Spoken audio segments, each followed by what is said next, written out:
পুরের বাবুদের সেই জনশূন্য ঘরের ভেতর হাবিবুল একা, হাতে একটা ব্যাগ। সে ঠিক করল ঘরের ভেতর থেকে কিছু একটা করবে, হয়তো রকেট বা বাজি ফাটানো। সে ড্রেসিং টেবিলের আয়নাটার ঠিক সামনে গিয়ে ব্যাগটা মেঝেতে রাখল। হাবিবুল নিচু হল ব্যাগ থেকে রকেটটা বের করার জন্য। সে তখনও জানত না ওপরের আয়নাটাতে কি খেলা চলছে। সে যখন নিচু হয়ে ব্যাগের ভেতর হাত ঢোকাল, ঠিক তখনই আয়নার ভেতরে হাবিবুলের প্রতিবিম্বটা নড়ে উঠল। কিন্তু বাস্তবে হাবিবুল তখনও নিচু হয়েই আছে। হাবিবুল যখন রকেটটা হাতে নিয়ে সোজা হয়ে দাঁড়াল, তখন সে আয়নার দিকে তাকিয়েই পাথর হয়ে গেল। সে দেখল আয়নায় তার নিজের প্রতিবিম্বটা তার সাথে তাল মেলাচ্ছে না।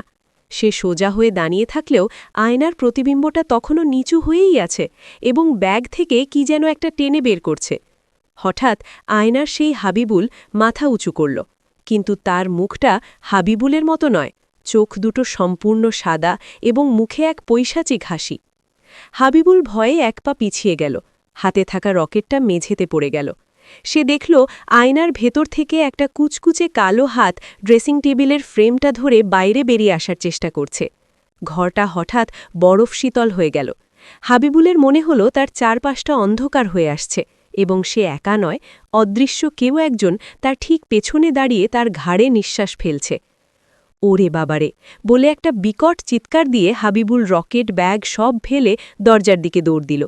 ভিডিওতে দেখা যায় সে এতটাই আতঙ্কিত ছিল যে দরজার সাথে ধাক্কা খেয়ে তার কপাল ফিটে যাওয়ার উপক্রম ছিল। সে কোনো মতে ঘর থেকে বেরিয়ে এসে খোলা উঠোনে আছাড় খেয়ে পড়ল। হাবিবুল যখন পেছনে ফিরে তাকাল, দেখল ঘরের ভেতরটা ঘুটঘুটে অন্ধকার, কিন্তু আয়নাটার ওপর এক মুহূর্তের জন্য সেই অশুভ ছায়াটা দেখা গেল, যেন সে হাবিবুলকে শাসাচ্ছে। জামালপুরের সেই রাতে হাবিবুলের সাথে যা ঘটেছিল তা কেবল একটা ভিডিও নয়, তার জীবনের সবচেয়ে বড় দুঃস্বপ্ন হয়ে রয়ে গেল।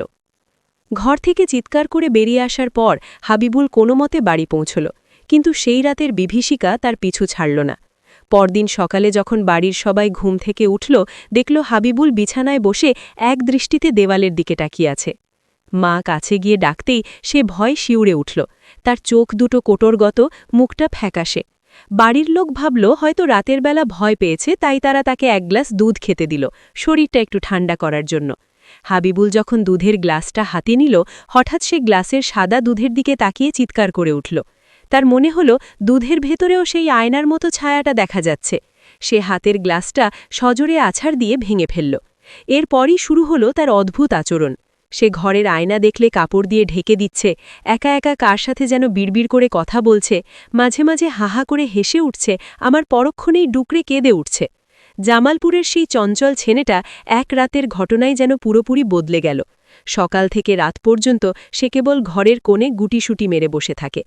পাড়ার লোকজন বলতে লাগল, বাবুদের ঘরের ওই ভূতটা হাবিবুলের ঘাড়ে চেপেছে, ও পাগল হয়ে গেছে। ধীরে ধীরে হাবিবুল সব চেনা জানা মানুষকে ভুলে যেতে শুরু করল। তার সেই তেজ, সেই প্রাণবন্ত ভাব সব হারিয়ে গেল। সে হয়ে পড়ল পুরোপুরি নিঃস্ব এবং বুদ্ধিহীন, নিস্তেজ। একসময় সাহসী হাবিবুল এখন রাস্তায় রাস্তায় উদ্দেশ্যহীনভাবে ঘুরে বেড়ায়। কেউ খাবার দিলে খায়, না দিলে চেয়ে থাকে।